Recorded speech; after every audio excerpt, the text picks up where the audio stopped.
From JBS Studios in Greater New York, this is the JBS News Update with Teisha Bader.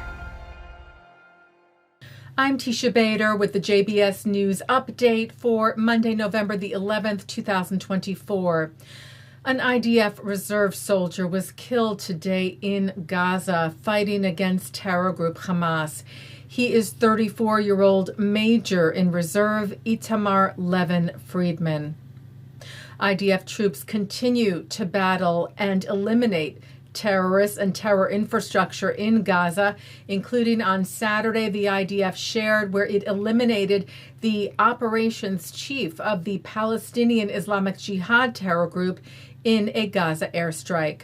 The IDF, meanwhile, expanded its designated humanitarian zone in southern Gaza, it said today, which now includes field hospitals established since the start of the war, tent compounds, shelter supplies, and provisions of food, water, medicine, and medical equipment. Terror group Hezbollah continues to fire barrages of rockets and drones at Israel from Lebanon. Some 165 rockets were fired at the Galilee and at the Haifa area throughout the day today, causing serious damage as well as a reported 7 people injured.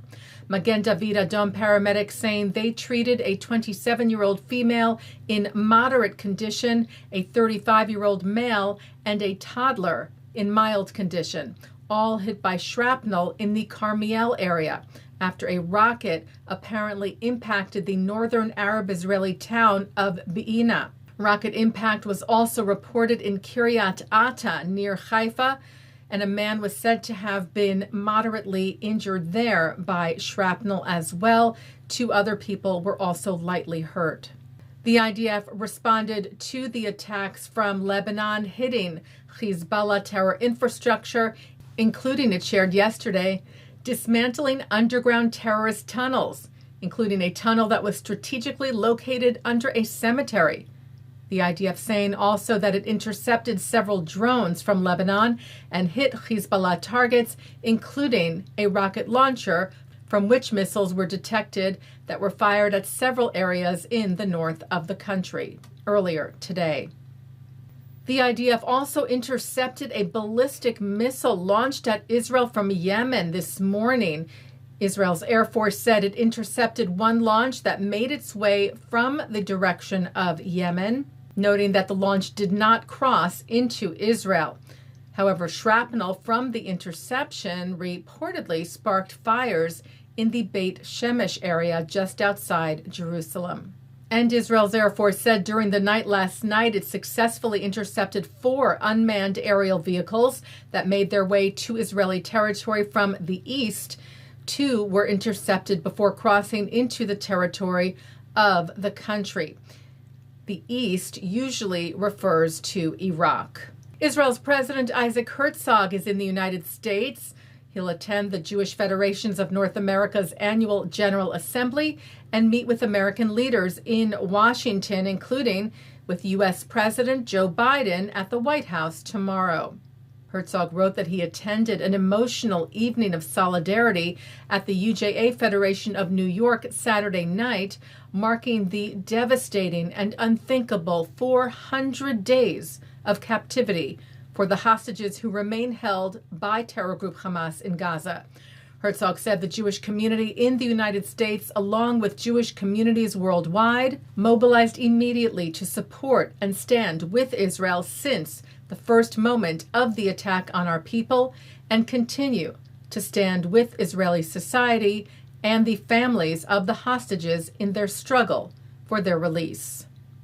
And a unified call to release the hostages was front and center yesterday at the Federation's Stand Together rally in Washington, attended by Jewish organizations across the board, members of Congress, musical guests, and hostage families, sharing their pain and their message. Like Yarden Gonen, sister of hostage Romi Gonen, who said, "We must stand together across borders to release all the hostages for human rights, for freedom, and for justice. This is a fight not just for Israel, but for every person who believes in peace and dignity. The program yesterday ending with Israel's national anthem, Hatikva, the Hope.